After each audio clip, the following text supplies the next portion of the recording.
Hey, everybody. Welcome to the RotoWire Fantasy Baseball Podcast Bonus Edition. Jeff Erickson here with Johnny Benizia. As always, talking draft. We do this every year. Excited about that. The first round of the MLB draft is Saturday. Johnny reached out to me and said, hey, let's do this again. Let's run it back like we always do. And I am excited about that. Johnny, I know you are big on the college baseball side of things. You even do like college baseball betting advice and all that. So our focus will be on the college baseball draftees, but we'll mention a couple of the high schoolers here, but we're going to focus on the college guys. They usually get to the majors a little quicker anyhow. So for our dynasty league purposes, that's pretty handy to know. Yeah. Hey, look, I love doing this. I think this is our third year doing this together.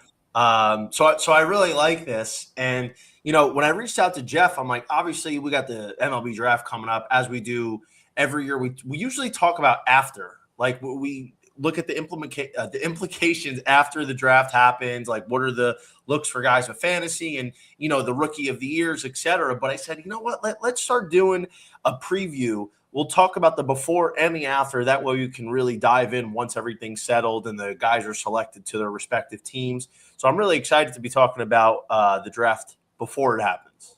Yeah, exactly. Me too. And This is good times here. And you know what gets me up to speed? That's one of the things I love about this here is you obviously, I watch the college tournament, but I don't watch it obsessively. I don't watch it religiously in season, especially there. You're in the heart of it down in Florida there. You know the players back and forth. You know them before the season even begins. So, I mean, it's a different perspective. I learn a lot with this. And so, for me, it's great. I'll have my score sheet leagues where we have our supplemental drafts after the draft. And after having two podcasts with you, I'll be ready to go. That's it. Yeah. So highly recommend people do that. I think it's a good way to kind of learn the player pool here. Let's just jump right into it. Talk about just a little bit about the first pick, because I've read, and again, reading a little bit is dangerous, but I've read there's basically three guys that are at the top of the pool in terms of the players that are most likely to go 1.1. Von Lackey from Georgia Tech, Rock Chalowski from UCLA, and a high school shortstop, Grady Emerson. Yeah, so here's the thing, especially when betting, like we see this in every draft, whatever sport it is, there's a lot of things to look out for. But one of the biggest ones, and Jeff, you can attest to this, like we see this across different drafts, there's always the smoke screen. Every draft, there's a smoke screen. There's a guy that's being pumped up like he's going to be drafted. And look, like despite my opinion, because I've been wrong on the 1-1 selections because, you know, it doesn't match my opinion. And there's a lot of things to really take into account. Like, you know, there's a thing called slot value in the MLB draft that really reigns supreme over other drafts. And teams will sometimes take a guy who's out of high school or reach on a guy earlier because they're cheaper. Now, in an instance like this, you got Rock Chalowski and Grady Emerson and Von Lackey. Now, chances are one of those three are going to go. But, you know, there's an instance where a dark horse will come out of nowhere because they're going to be a lot cheaper for the Chicago White Sox, whether you like it or not. And, you know, I disagreed with it last year when the Nats took Eli Willits. I thought that was idiotic when you have a guy like Kate Anderson, who's a franchise-changing starting pitcher, and he ultimately goes to 3. So in this year, it looks like there's truly 3 picks. Now, look, the fun part about college baseball is there's always drafts for the following year. So for 2026, we're talking about who is the early pick for the 2027 draft, and that's what happened in 2025. So I saw a lot of these guys that were, hey, you know what? Who's the guy that's top of the board for next year? And Rock Chalowski, Grady Emerson were at the top of that list. Now, for me personally, I think Grady Emerson, as good as he is, and I'm not as up to date with the high school guys as I am the college guys, but, you know, I feel like Grady Emerson's the smokescreen. That's not to say he's not really good or he won't be valuable in the MLB. I personally don't like the high school players going above the premier college players that are proven to play against the best competition. That's just my opinion. It doesn't count for much because I'm not the one making the decision. But ultimately, I think as good as Grady Emerson is and might be in the bigs, I still feel like that's the smokescreen. That's the report a lot of these people are putting out. They're putting him as the 1-1. And if you're betting it, you could see the odds that have changed. Now, look, I think Rock Chalowski is really good. And all year he was a consensus 1-1 pick. The White Sox fans were going nuts for Rock Chalowski, and I get it. I really like the kid. He's awesome. He's got a big upside. I think best case scenario, if everything pans out, we could be looking at another Bobby Witt. And I'd say that's not too shabby. But ultimately, I think the best pick, and I've really started coming to this conclusion over the last month or so, I think the right pick is Von Lackey, if I'm being honest. Okay. This kid is incredible. And not only is he incredible at the catcher position, which, as we know, the premium for a guy who can hit as a catcher, we just don't see that. But this kid could play multiple other positions. Georgia Tech actually tried him out at basically every position except pitcher this year. But just the offensive jump from 2025 to 2026 is incredible. The power, the contact, the hit to multiple different fields. Like, this is a guy that is very, very impressive. And as much as I love Rock Chalowski, he really feasted on the easy part of the Big Ten schedule. And I know this kid is great at shortstop. He's got some pop. He's got good bat-to-ball skills. Like, I'm not discounting anything about Rock Chalowski. I just think it's so impressive, and I feel like Von Lackey is a little bit more of a big league upside because he's playing the catcher position. Indeed. And I think that's interesting. Positional value does play a big part of that there. Sometimes you see that. Sometimes it works. Sometimes you end up like the Pittsburgh Pirates. And it doesn't always quite as work with that number one pick as the catcher. It's interesting. I'm looking at the DraftKings MLB number one pick odds, and it's really three players only that have a legitimate chance. Emerson's plus 110, Chalowski 125, Von Lackey 3-1. Any other player is 75-1. Yeah. That's the whole field, 75-1. Jackson Flora 90-1, Jacob Lombard 100-1, so on and so forth. It's really just three players that are given much of a chance here. And I got to be honest, like, you're getting plus money for both Chalowski and Lackey. And look, if Grady Emerson goes 1-1, tip your cap. I don't have any malice. Like, I think he's going to be a good player. I just personally don't believe in taking the high school guys over the established college guys. Hey, 2022, or I'm sorry, 2022. Like 2024, we saw sort of a similar thing, like in terms of I didn't believe that Travis Bazzana should have been the 1-1 pick. Like, I wrote a whole article on that on the RotoWire site. I thought there was probably about 7 guys that would have took 1-1 over him. JJ Weatherholt was a guy I was really campaigning for because the way Cleveland's molds what they want, those guys that are high floors with the ceiling and the bat to ball skills. And, that was Weatherholt. And I said, Bazzana's not a bad pick. I just thought it was the wrong pick. So my thing here is I love Chalowski as a White Sox. I just think, if you're taking a bet here, Von Lackey at 3-1 is pretty solid. But if you're like, you know what, John, he's not going to go 1-1, then I say take Chalowski. Yeah. Now let's talk a little bit more about Chalowski. So you talked about, the Big Ten schedule. I think that hurt UCLA in the tournament. And a little bit there, and it's easy to say that after the fact, but I mean, the thing is, it's a tough world because, it's tough for teams to schedule properly to get more ACC, SEC opponents. You've got your own conference schedule you have to fill. So it's tougher to fill up that schedule there. But yeah, it's easier also to inflate your stats when you're in one of the non-2 elite conferences. Yeah, that was my big thing about UCLA. And I went on VSiN earlier this year. I think it was with Jeff Schwartz and our boy Will. Yeah. They're like, well, do you believe in UCLA? 12-1. I said, no. Like, my whole thing with UCLA was, hey, I think they're going to win their 45, 50 games. They're going to dominate the regular season. They're going to win the Big Ten by a landslide, which they did. I think they went 28-2 and plus 120 preseason at the Big Ten. I was the biggest steal. That was a 3-unit play for me preseason. Honestly, I probably should have, put my 401k on it, realistically. But, probably better off that you didn't, because injuries happen. Things can happen. Yeah. Super volcano hits, and then we never know. But yeah, go ahead. But really, man, like, it didn't do anything for them for the stretch run.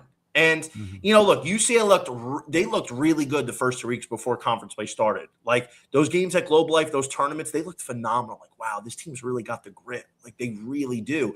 But it's just throughout the year, they kept getting away with these comebacks. And look, Rock Chalowski had to play such a big part in that. And then his bat goes a little bit colder down the stretch. And, look, they're pitching. They lose Logan Redeman, who's going to be a name that we talk about today. Like, he didn't pitch since April 17th because of a shoulder issue. And, the thing is with UCLA, I just didn't feel like they were a great bet because, I just don't know if they were deep enough. And while I'm surprised they lost before they made the tournament, the College World Series, I was a little bit surprised that they lost in the regionals. Yeah, that's right. And, the thing is, though, one thing I noticed is depth in pitching was hard to find anywhere. It's hard to find in the bigs, right? It's hard to find, just in organizations. Think about that at the collegiate level. Just, you got your Friday starter, you have maybe an elite closer, maybe you have a solid number 2, but if you're playing 4 games in one weekend, you're going to go through some pretty gnarly arms, even in the top programs.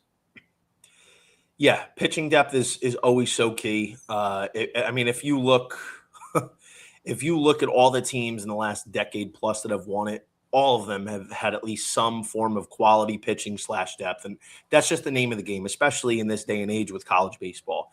And really it translates to the MLB. Yep, it does. It does. Let's move on to the next name on our list, Drew Burress. Hey, why did Georgia Tech lose to Oklahoma? Oh, well, because Oklahoma was really good too. But Georgia Tech didn't make it even out of their out of the first set of playoff games there because they ran into a buzzsaw at the end. That was a fun game watching that Monday game there to try to see who could make it to super regionals there. But Georgia Tech was loaded this year. Yeah, Georgia Tech was the same thing. So preseason, they were like 35-40-1 to win the tournament. I saw it on FanDuel and I thought about it. I'm like, do I want to take this? And I said no. I didn't do it. And I was regretting it throughout the year because I'm like, look, I don't think they're going to win, but at least to have the nice position preseason with not a lot of exposure on them, like that would be a good thing. But I looked at it and I said, look, their offense is going to be a wagon. They were a wagon the year before in 2025. So, 2026 is going to be more of the same. And then he added the big jump from Von Lackey. Like they were so loaded on offense. But again, it was like they had such a lack of pitching. Tate McKee, their Friday guy, was good. He wasn't great. He was good. But then you look at like, hey, if they lose a Tate McKee start, then who do they have after that? Dylan Loy was pretty solid coming over from Tennessee, but he was battling a lot of injuries this year, and they don't have a true 3-man rotation that I feel confident throwing in. So they're going to have to slug their way to it. And I said on my podcast this year, Breaking Bet, numerous times, there's going to come a time where their pitching is going to have to get it done because their offense doesn't come up with the big hit. And Granted, I didn't know Oklahoma was going to come back 9 toes in the grave. I don't know what kind of blood magic seance they did after they lost to Georgia Tech the first time. But the truth is that's what happened. But not really much to the fault of the offense. Drew Burress, absolute dog. This was a guy coming into the year that was in the discussion with Justin LeBron and Rock Chalowski as the 1-1 pick. Now, unfortunately for Burress, I think the size is going to come into play. This is a kid who's 5'9", maybe. He's got a lot of power, especially for a guy of his size. Does that translate to the next level? He's a good athlete, plays center field, like a lot to like about it. But unfortunately, he just doesn't have like the look of a 1-1 guy. I think Burress probably should be top 10. I don't even think he's going to be top 5. And it's not because he didn't have a really good year. It's just what MLB teams look for is one word: projectability. Like, what does Drew Burress project as an MLB center fielder, left fielder, whatever the case may be? Is he going to be a guy that's going to be living in that 25 to 30 plus home run every year, batting with, in the 300s with 20 plus stolen bases, contending for a Golden Glove? Maybe, but are you willing to risk a top 10 pick on that? And that's not to say I don't believe in that. That's just what you have to put inside your mind if you're an MLB scout or a GM. But I think Drew Burress is going to be a really good player. I like Burress a lot. It's been a privilege to watch him the last 3 years. Jackson Flora, what do we have on him? You know what I love about college baseball? What's that? It's that I get to have a jump, a 3-year jump on most of the market in the mainstream. These are what I call my day one incubator guys. That perfectly captures what Jackson Flora is. Jackson Flora is a day one incubator guy for me. I remember watching this kid in February of 25 when he unofficially hit 102 out in Vegas. This kid is disgusting. And I remember specifically After Tyler Bremner got drafted to the Angels number 2 overall last year, which I strongly disagreed with, I said, if you guys think Bremner's good, wait till Jackson Flora comes out next year. This kid is an absolute superstar in the making. Somebody who I honestly would think should be in the running to go 1-1. That's how good he's going to be. Jackson Flora is a kid that can touch 102. He's got 2 different deadly sliders. He's got a changeup that is really, really improved over this year. Huge strikeouts. And here's the thing about the 6'5" Jackson Flora. A, he's not even filled out yet physically. And B, this kid is just scratching the surface with his stuff. Like, look, I understand he plays out in the Big West. He doesn't get to see a lot of the great competition throughout the year like these guys in the SEC and ACC do. But this is a dude. Like Jackson Flora, once he truly and fully develops, he's going to be the next big thing. He's going to be on that Paul Skeens, Chase Burns, Jacob Mizorowski type of trajectory. This kid is unbelievable. And the fact that, like, there's a possibility he doesn't go in the top 5 is ludicrous. And we're talking – it's a lot of Jackson Flora, Jacob Lombard, like who's going to go 4 or 5. I'm going to tell you what, it's insane. It makes no sense to me. And I'm going to play this. This might be the only thing that I actually bet on in the draft this year. I'm going to bet Flora to go number 4, and that's at like plus 500, which it's insane. And then he's like plus 210 to go number 5 overall. If Jackson Flora doesn't go top 5, that is insane. And, number 4 is the Giants. That would be a great pick, especially for Tony V. Number 5 is the Pirates. Imagine Jackson Flora and Paul Skeens. And you got Bubba Chandler, and you got Jared Jones, and you got Hunter Barco, OMFing G. Ashcraft, for that matter. Like, it's insane. Jackson Flora is going to be a superstar, absolute superstar. All right. Very good. All right, Johnny, let's talk first. Last thing, best pitcher by far in the draft. Is there anyone even close? By far, not even close. Cam Flukie might have been. I think Cam Flukie has a shot, but because he got hurt this year, it really threw off the trajectory. I'm not going to say Cam Flukie doesn't have the potential to be on that same tier. It's just hard to really know because he didn't pitch that much because of an injury that kept him out most of the year. All right, let's keep talking Flukie here a little bit since we mentioned his name. Tell people more about him, where he should go comparatively. Is vis-a-vis someone like Mason Edwards or maybe someone like Redeman or Riojas. Bear with me on the pronunciations. I'm just that's the thing. You've been following him all year. I'm a little behind on that aspect of it there. But is Flukie the clear number 2 for you? Yeah, I think Cam Flukie is the clear number 2. Look, again, it's really hard when guys get hurt in their draft year. It's really tough to put them at a full evaluation. But we saw Cam Flukie last year, man. That kid is special, dude. Like pitching out of Coastal Carolina, like he already transferred out of Coastal Carolina. I mean, I think he's going to go to South Carolina. Should he not go in a position he likes on Saturday? Like he's got leverage to be able to go to South Carolina and follow his head coach Kevin Schnall after taking the Gamecocks job. But the thing with Cam Flukie, like he's got a really good arsenal headlined by another triple-digit heater, like an aggressive pitcher that's used to pitching in big games. Like the Sun Belt's no joke. That really should be a Power 5 a power conference. I just feel like Cam Flukie, it's really hard to judge based on this year because we didn't get a full sample size. But I feel like in terms of the pitchability and the ability to go after hitters, draw the swings and misses, and really stay with good command. And like, again, he's scratching the surface as well. This to me is a really strong number 2. And, I like Logan Redeman. I don't think he's as good. Like I'm impressed with what Redeman did this year, even before he got hurt. But again, I just feel like I hadn't seen a big enough sample size of him. That's not to say he shouldn't be a first rounder. Ruger Riojas, all due respect, he's a senior. He's not going to go first round. And he's got too much all or nothing. When he's on, he's really good. He made a big jump for last year, but he's too all or nothing. He really can get up there with the walks when he's off. And then Mason Edwards, I think Mason Edwards is a good pitcher. Lefty, big strikeout stuff. If I'm not mistaken, he led the country in strikeouts. but we kind of saw he got roughed up against the better competition this year. I think there's some stuff that Mason Edwards needs to develop. I feel like Edwards is probably a pick in the 20s, but because he's a lefty with strikeout stuff, it might boost him up into the top 20, top 20 picks. But I still think I have Fluky ahead of Edwards.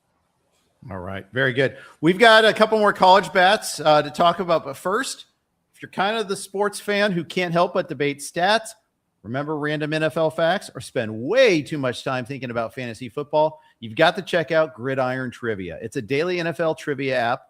It's packed with fun games and game modes like Red Zone, where you identify players based on stat clues, Reverse Immaculate, which flips the classic Grids challenge on its head, and Higher Lower, where every choice can make or break your streak. Whether you're looking to challenge your friends in private rooms or compete against football fans from around the world, there's always a new way to test your NFL knowledge. Baseball season might be in full swing, but football fans know there's never really an off season. Download Gridiron Trivia today by clicking the link in the description or searching Gridiron Trivia in the App Store or Google Play. Thanks to Gridiron Trivia for their sponsorship. Hey, Uncle Ted can't get enough Ace Reese talk. Let's rip off the Band-Aid, talk a little Ace Reese right now. Love Ace Reese. I mean, I think Ace Reese should be a top 15 pick this year. Ace Reese was actually one of my preseason Golden Spikes picks. He didn't even have like a year that I thought he was going to have, and it was still pretty good. Like I thought Ace Reese was probably going to be pushing 30 home runs this year. This is a really talented hitter. And you know, I think they took some of the odds down, so I can't really get as good of a read here. But Ace Reese is the kind of guy that could ultimately be a game changer for any organization that drafts him. I mean, this was a kid that was really good at Houston, but then he makes an impact 2 years ago, and then he made a big impact last year. I feel like he's being undervalued. We had the number up of where he was projected, like in his over-under. It's 21.5. I think that should be under. That's minus 120. I feel like that's a pretty solid pick. But again, the problem is when you're trying to project these drafts, you got to account for the high school guys. You can never underestimate. Sorry to say it, but you can't underestimate the stupidity of some of these teams where they pass on obvious college stars to take these underslot high schools. And you know, I could single out a lot of teams, but these teams do it where these guys drop. Like it's whether it's injury or whatever the case may be. Like let's go back to a couple years ago. Braden Montgomery was in the running to be a top 3 pick before he broke his ankle against Oregon in the Supers. Yep. Falls to 12. Goes to the White Sox. He's doing pretty solid. Like he's had his moments, and he's got another Montgomery at the White Sox. Crazy. We already have 2 of them in the big. Pretty good. And then you look at Trey Savage. Savage. He falls all the way into the low 20s to Toronto. I was shocked he made it out of the top 10. But the only reason why he made it out of the top 10 was because the week that the college tournament started, he missed the game with the partially collapsed lung. Teams might have been turned off, but Trey Savage fell out of the top 20, which I thought was ludicrous, especially after he was medically cleared. So these talented players will drop for whatever reason. But, you know, I like Ace Reese under 21.5. This is a guy that's defensively, I think he could be a third baseman at the next level, or he could play first, but he's got a lot of power. He's a good contact hitter, and he's got some tools that could really make a big jump at the next level. He was awesome in that series against Georgia in the Supers. That was a lot of fun to watch there. Talking about Golden Spikes, let's talk about the next guy on my list, Daniel Jackson. Daniel Jackson, man, what a stud. It's so crazy, too, because Georgia, Wes Johnson, you gotta clap it up for him. I know they fell short this year, but this is the 3rd year in a row Georgia's put a serious Golden Spikes contender on the board. Charlie Condon, first year, absolutely exploded in 2024 for arguably the best, at least offensively, the best season a hitter has ever had at the college level, at least in modern times. Like I know Pete Incaviglia in the 80s went nuclear. And then last year was Rylan Zaborowski. He didn't win. And then this year, Daniel Jackson, the Rhino, 30-30. Like, like, are you kidding me? As a catcher, nonetheless, like Daniel Jackson, you know, he wasn't this guy that was really projected to do that. And sometimes you got to tip your cap when that happens. Daniel Jackson's unbelievable. Like, I don't really understand why he's kind of being projected in the late 20s or mid 20s. He's like 25 and a half. I would think he's an under at minus 130, especially with the athleticism. This is a kid with some big time exit velos, a lot of power. He hit for an incredibly high average. He's flirting in the 400s for a lot of the year. I like Daniel Jackson at under 25 and a half at a good price. You know, maybe some of these teams see something, but considering the fact that other than Von Lackey, you have to really wonder if there's a better catcher than him. I feel like that's probably an under. Yeah. So let's talk betting in the draft real quick here, because I don't really bet the draft, but especially because I'm in California, it's really tough to do any sort of betting here. But what do you like to do for betting the draft? Do you like betting on number one? Do you like betting like you mentioned a couple of guys like under 21 and all that? What are your favorite bets to make on the draft? I mean, I really like it. Depends. Every year it changes. I like the draft matchup sometimes. I like the draft positions. Like, for instance, a few years ago when Nick Kurtz, and these things are going to move, especially in the next 48 hours. So in 2024, Nick Kurtz's over under at one point was 11 and a half. I'm like, what are we talking about?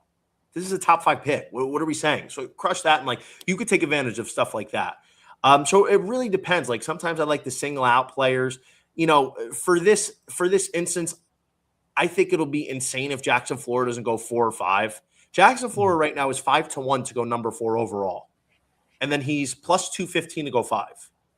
Like, I'm going to be betting on both of those. I think that's insane to think that he's not going to be the 4th or the 5th pick unless he ends up going 3, which, could happen, but it's probably not. It's probably going to be Lackey, Emerson, Cholowski in some order.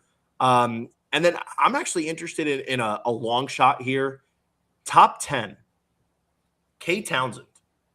Townsend had a great year, pitched in the regionals, and then never saw the field again for Ole Miss this postseason.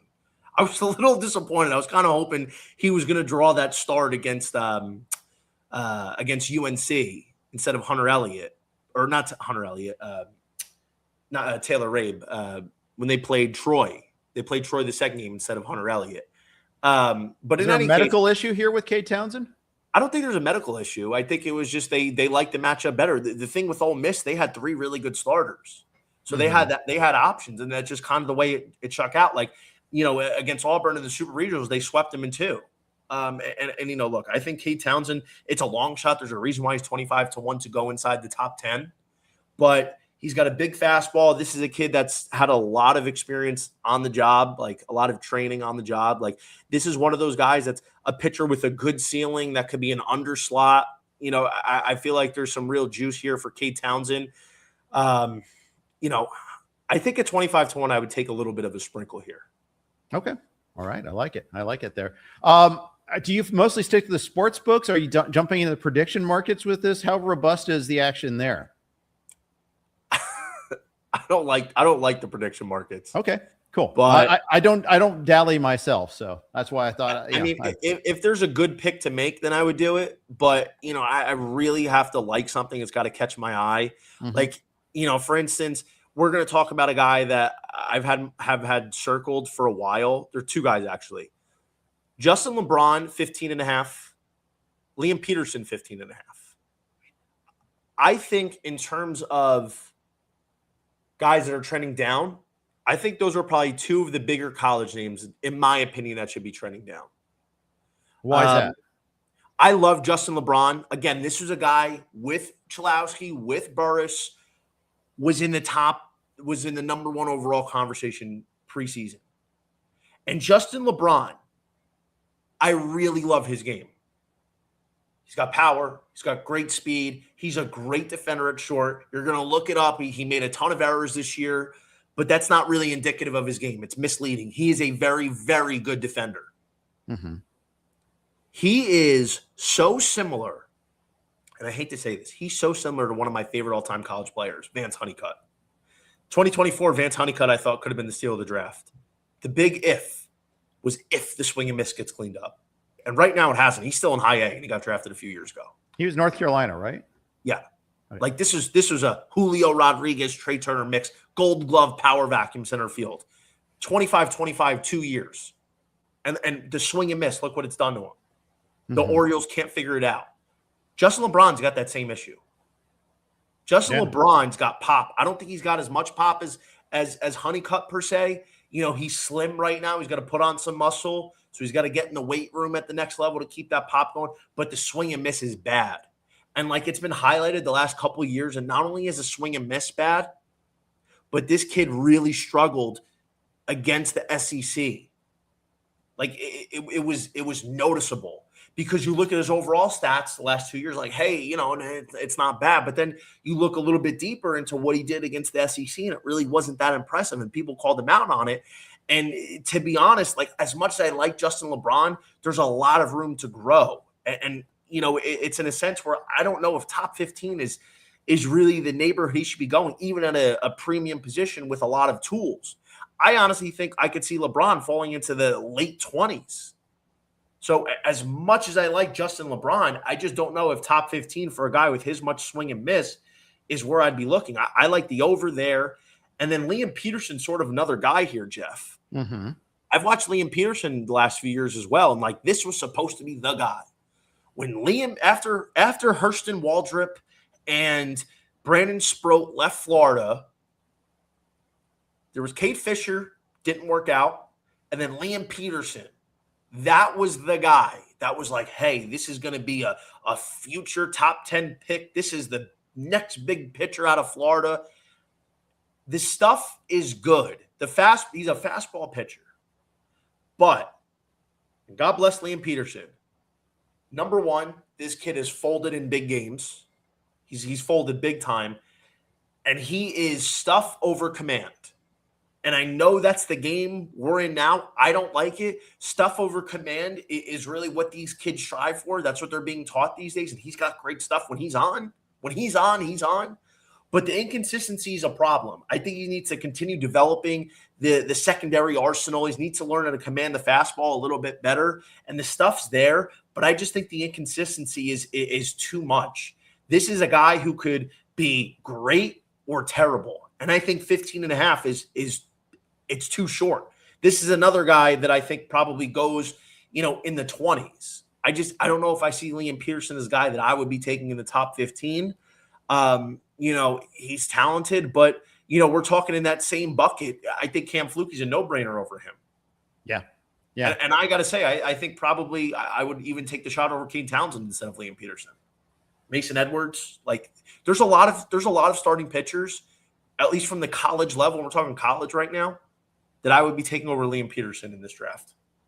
All right. Very good. Got a couple more college hitters to talk about, but first, we are brought to you first by the Blue Wire Network. Here are their ads. We are also brought to you by SeatGeek. You know that sound? That's the ballpark roaring to life. That's 40,000 fans who didn't wait until next time. Look, we get it. Life gets busy.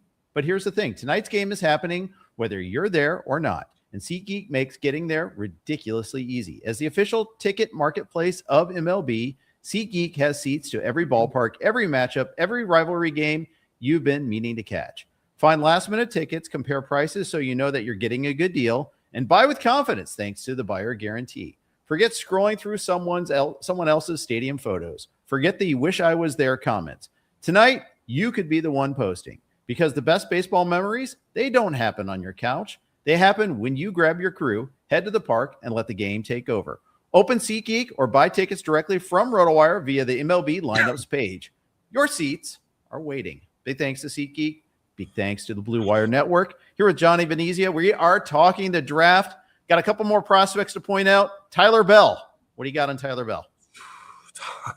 Tyler Bell's really good, man. This is kind of interesting because there's been a lot of talk on, Justin LeBron this year, the SEC shortstop, what does that look like for him? But then you can't look too far because you got Tyler Bell, man. Tyler Bell was a big time producer in 2025 as a Frosh, 10 home runs, 11 steals, 296, 907 OPS, made some big time hits.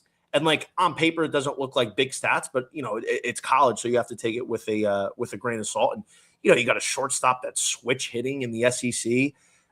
He was hurt this year, but like he only played in 41 games. He had 194 plate appearances, which is down big time from 25 because of the time he missed. But in the short time, he had a 1.19 OPS. He batted 343. He had a 608 slug, 30 walks, 10 steals, 9 home runs. Like, this is a really talented player. Like, his numbers don't jump off the screen, but he is exceptionally talented. And he played for Kentucky. Kentucky had a down year this year, they had a down year last year, so it doesn't get as much juice. But this kid's a game breaker. This kid's a player. And you know what I really like about him? Like, he's just steady Eddie, man. He always comes up with the big play, the big hit. Tyler Bell, in terms of a betting opportunity, there is 8.5. Juice to the under is 8.5 at -145. Okay. I think I'd be interested in taking that under, even though it's a little bit juicy. I think Tyler Bell also could be on the under slot side. I think he could go for a little bit cheaper. Let's talk a little Derek Curiel, the LSU Tigers. Didn't make the tournament this year. In fact, the tournament was wild this year because we had 8 different teams make it to Omaha than the year before. It's just maybe NIL is changing things a lot there as far as that goes. But speaking first about Derek Curiel, what do you think about him? I like Curiel's game a lot, man. I think Derek Curiel is a really good player, especially as a freshman. Like, this kid was really comfortable going to left field as a left-handed hitter. Like, he's a pretty good glove out there in left field. And I mean, he was playing center a lot last year. But this year he played a little bit more in left. He's not going to have a ton of pop as a pro, most likely. Like, only 13 career home runs in 126 games, but he's a really good hitter. Really good, strong contact hitter. Batted 345 as a freshman, 353 last year. The strikeouts got better this year. Like, there's still going to be some swing and miss, but I don't know if it's going to be that egregious. But he's a big singles and doubles hitter. I think Curiel is pretty solid. Like, that's going to be like a steady Eddie pick. I don't think it's a huge splash per se. Curiel, I really do like. He's a strong leadoff hitter. But I feel like because LSU didn't do that well this year, he lost a little bit of juice. But it's just, he's solid. His over-under right now is 10.5. I got to be surprised to say I don't think he's going to go top 10. I think we could see him probably in the late teens, maybe even a little bit later. And you're getting his over 10.5 at plus money right now. Curiel's good, but I don't know if I see him going top 10, especially with some of the other talent out there. 2 names suggested in the chat. First one from Uncle Ted out of Texas A&M, Caden Sorrell. Oh my God. Caden Sorrell, as I like to call him, IO, instant offense. This kid he's unbelievable. Caden Sorrell hit either 12 or 14 home runs last year in just 26 games, dealing with a really bad hammy injury. This year he was fully healthy. Unbelievable. So Caden Sorrell, I'm high on. I don't know how many better outfielders there are than Caden Sorrell in this draft. There's some really good ones. Caden Sorrell is at the top of the board. Like, you're dealing with guys like Aiden Robbins and AJ Gracia, Sawyer Strohsnyder, etc. Drew Burris, of course. Caden Sorrell is pushing the top of the list. This kid hits for power, hits for average, hits the different fields, like plays a pretty solid center. When he's fully healthy, he's pretty athletic with good wheels. And you know what the funny part was? I took a look at this a couple days ago. Caden Sorrell was matched up directly with his teammate to be drafted first against Gavin Grahovac. Caden Sorrell was -125 to be drafted first. He's catapulted up to -250 now. That says a lot. That says a lot. And sometimes it's not warranted, but in this case, that's not true. Like, this is warranted. I honestly think Caden Sorrell should be pushing top 10. Like, I think Caden Sorrell he's that guy, man. He's not flashy. He's not this guy that's, going to be drawing all these types of endorsements for like these Instagrams and stuff like that. But this kid can play.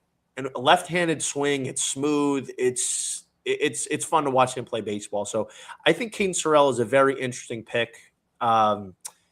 He's currently not being offered in terms of an over-under, but for top 10 pick, Caden Sorrell is 25-1. Might not happen, but that's another one of those where that's interesting because, day of the draft, we see a lot of these weird early picks, guys you don't expect. And, you look at the odds and it's just like, nah, he's not going to get drafted. Dude, you never know. That's how it is. Like, Caden Sorrell is one of the purest hitters in this draft. He is really talented. Nice. Got a late, sometimes you get a late injury news that kind of shapes the draft. Here it's a high school pitcher, Brody Bamilla from Massachusetts, high school pitcher, that lefty. Might have changed the back half of the first round. I wanted to kind of use this as a launching pad. Like, trying to get good information before the draft is very difficult, especially with pitchers and arm injuries. Yeah. So again, to be 100% honest, like, I'm not as big on the high school players. So I don't really know much about Bamilla from a game standpoint. But when you're losing a projected first rounder at a high school, it can change the landscape to some degree because, you're looking at this kid Bamilla in the back end of the first round, but now you might be ended up taking a college arm that maybe you were hoping was going to be there in the 30s or the early 40s. And you're like, you know what? We think we got to get an arm that has a shot to be at least a middle of the rotation guy. So we're going to take him a little bit early. And a lot of times that's how it works out.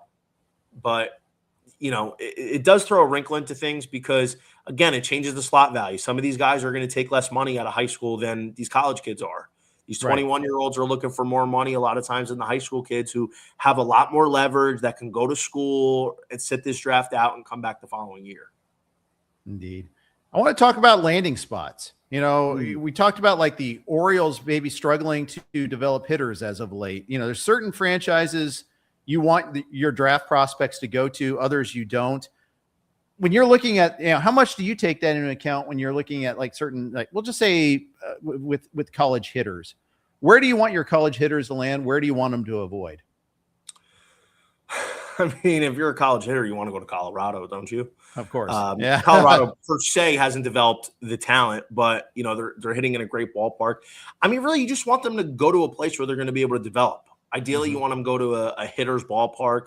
You want them to be in a lineup that they can actually produce. They're protected with other quality players, guys that can teach them the game. I mean, you sometimes you go to these places where you're really forced to learn on your own. You have to struggle a lot. And, I think with that, some of these kids that are really well projected prospects, whether that's on the mound or in the box, they don't pop as early as people want.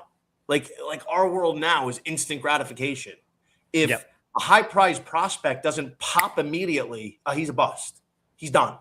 Like Dylan Cruz, for example. Dylan Cruz, number 2 overall pick a few years ago. He's had a lot of struggles.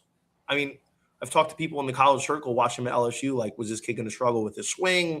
Was there some adjustments that is going to hit him hard in the MLB? It's only been a few years. Like, a guy like that, he's not a bust yet. Like, he's still talented. And I think that's where a lot of people really get caught up. And, it just you got to go to a franchise that's really going to be able to develop you and really teach you, because I don't care how good you are. You still have a lot of room to grow. Even a guy like Paul Skeens has room to grow. Like, everybody does. It doesn't matter who you are. Right. So, ideally that's where you want to go. And, for your pitcher, that's why I was so happy Kate Anderson went to Seattle. Like, if you're a pitcher, you want to go to Seattle. They grow them out there. That's, you don't want them to go to a team like Washington. I'll say that. It's so funny. I'm just on Washington's depth chart because I wanted to look up Eli Willits there and talk about him in a second. I think the hitters are different than the pitchers, but yeah, Washington, at least they changed over a lot of their developmental staff this past offseason, and we'll see if there's some changes as far as that goes, but because they clearly needed some changes. So many high profile busts in that organization there. Let's talk about revisiting some of these past draftees here. We'll talk about like 4 or 5 of them because I want to get you out of here at a decent time. But so I want to talk Willits for a second there because he was a little bit of a surprise as the number 1 overall pick. What do we think about him now? I mean, Eli Willits, it's just, look, he comes from a really good bloodline. He's a guy that comes from a really good stock. He's got a brother. Who knows? Maybe Washington drafts Jackson Willits, who's also pretty good this year. I mean, look, he's had a good start this year. Good batting average. Like, are the home runs going to be there? Is he going to have the power? Like, he's got the speed. If you're, you can't be a Willits and not have the speed. Why do you think Oklahoma is always at the top of the stolen bases category every single year since Reggie Willits got there? Like, you can't be a Willits and not be able to steal. So obviously, that's a big thing. And he's developing. He's a young kid. Like, he's 18 years old. Who knows when this kid comes up? Like, what will he look like? I'll be honest. I'm not big into drafting high school kids over seasoned college players. Right. Number 1 overall, man. Like, how often does that work out? Like, go count on your hand how many guys drafted out of high school actually are really that good. Trout, Bobby Witt. I mean, if you want to say Harper went to JUCO. Like Ken Griffey, it's very few and far between that these kids come from high school and are just unbelievable. It very rarely happens. And especially now with these kids that are in college, have so many more resources and the game's different. I like Willits. I think he could be good. But again, you passed on a Cade Anderson. I thought that was idiotic. But Willits will probably be a solid contributor. It's just, the thing is, a lot of people think because you're taking 1-1, you're like this absolute superstar. It's not always the case. You're a slot deal. And a lot of times, believe it or not, money comes into play with these. You can save $2 million on a guy by taking him 1-1 instead of taking a guy like Cade Anderson who's going to command more money. Let's talk Cade Anderson. Awesome prospect. My only quibble right now is that the Mariners already have a problem with too many numbers. That they've got 6 guys for 5 slots. They're talking about piggybacking Logan Gilbert. Stop the madness. You can't piggyback Logan Gilbert. You just got to let him pitch. And he proves that to them every single time. Yeah. I was honestly happy that Seattle drafted Cade Anderson because I'm like, you know what? I want him to go to an organization he's going to eat. And look, I watched Cade Anderson in 2024 when he was a midweek guy / reliever. And Jay Johnson in 25 had a lot of new starting pitchers, and he gambled. He said, I'm going to give the keys to the kingdom to you.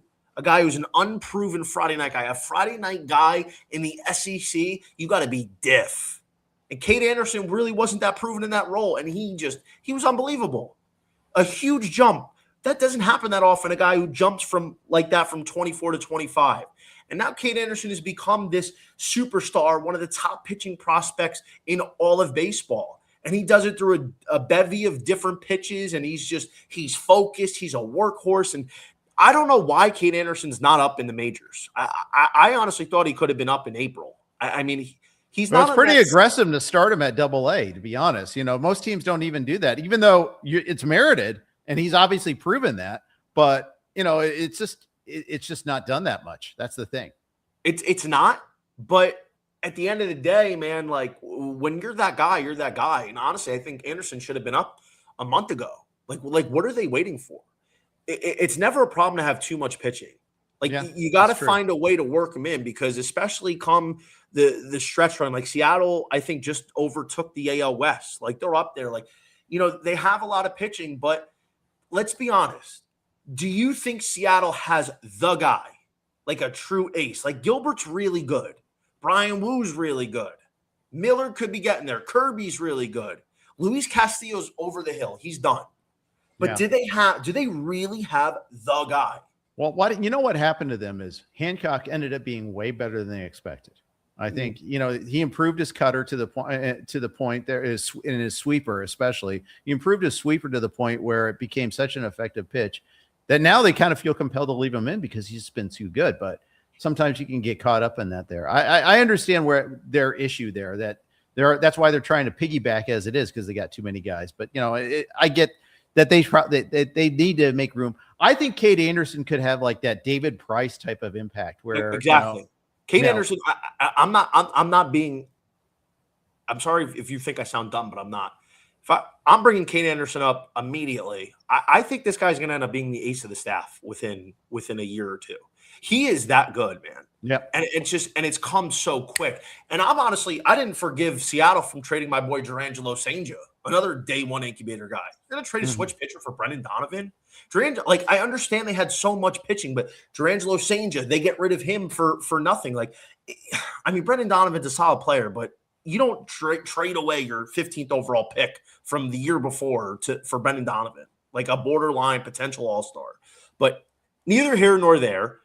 You got a guy that's a lefty that can be a top of the rotation guy. Like Kate Anderson is probably going to get a lot of the Trey Savage treatment next year. Like I'm going to be betting him heavy for AL Rookie of the Year, assuming he doesn't lose his eligibility somehow. Right. I wouldn't be surprised after the break they find a way to make it work. I think they're probably waiting to get to the All-Star break is my guess. Yeah, you got to get creative. Maybe trade away some of the pitchers like an Emerson Hancock. You're capitalizing on his value, getting a guy that could really hit and make an impact in the offense, especially with the season Raleigh's had, with the injuries and he's not performing well, blah, blah, blah. But Kate Anderson is that guy. That is a mustache in every single fantasy league. He's only in Yahoo fantasy leagues. I think he's only 13% owned. Yeah, there's probably some leagues that you can't pick him up until he gets called up, and some even until he debuts. So that explains some of it. But yeah, I think you're right about that. Hey, last guy to talk about, Charlie Condon. You were banging the drum about him going into the 2024 draft. Yeah. Then he lands in Colorado, gets hurt, starts slowly, but man, he's banging on that door right now. His problem is that they traded for Johnston and TJ Rumfield, and they're actually playing pretty well. But there's got to be room at the table here for Condon pretty soon. Yeah, you got to find a way for Charlie Condon, man. So Condon was a guy, I bet on Condon. At least from what I saw, it was the first year ever you could bet the Golden Spikes.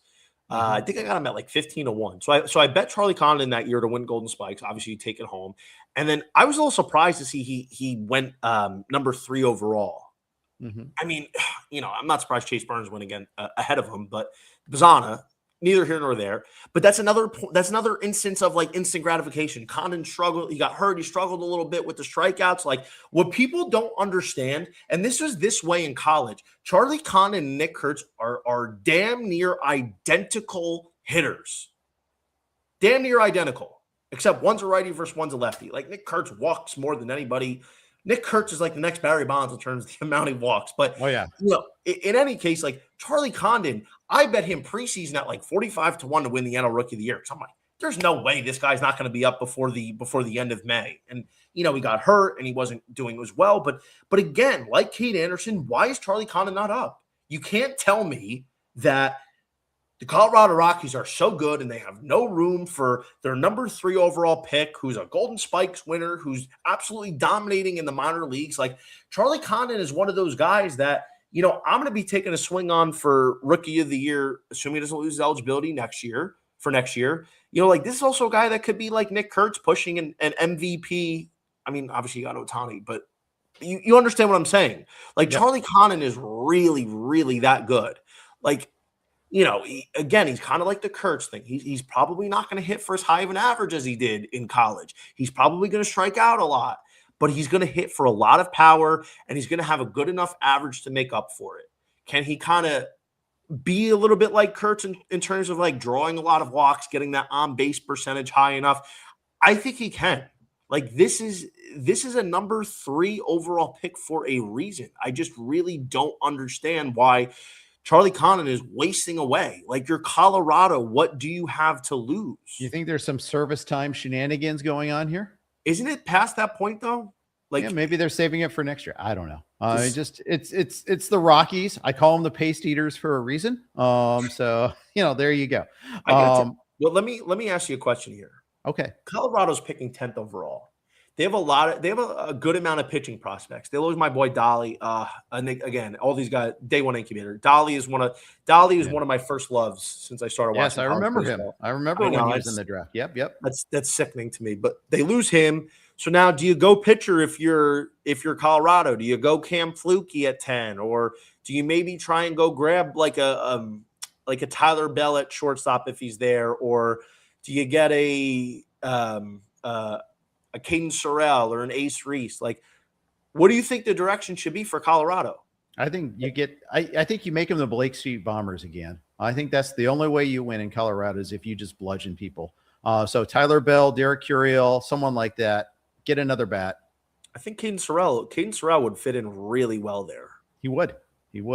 And they've gone pitcher lately in the draft too. Another reason to go, aside from Condon, a lot of their other first round picks recently have been pitcher. So I like going the hitter route here, even though it's hard to get a top level pitching talent because no free agent worth their salt is going to sign with the Rockies. That is a problem. Of course, they don't sign free agents anyhow. So what are we talking about? So now this is why we rip on the Rockies. They have this undying fan support, a beautiful ballpark, and then they cheap out. So eat it. That's what they do. Yeah, that's what they do. I cannot wait for Saturday's draft. I can't wait to recap it with you next week. Johnny, great stuff. Thanks for jumping on board today, and we'll do this again next week. I appreciate it, my man. Thank you so much. All right. Well, thanks for tuning in for this special bonus podcast. Talk to you again next week. Thanks for listening to RotoWire.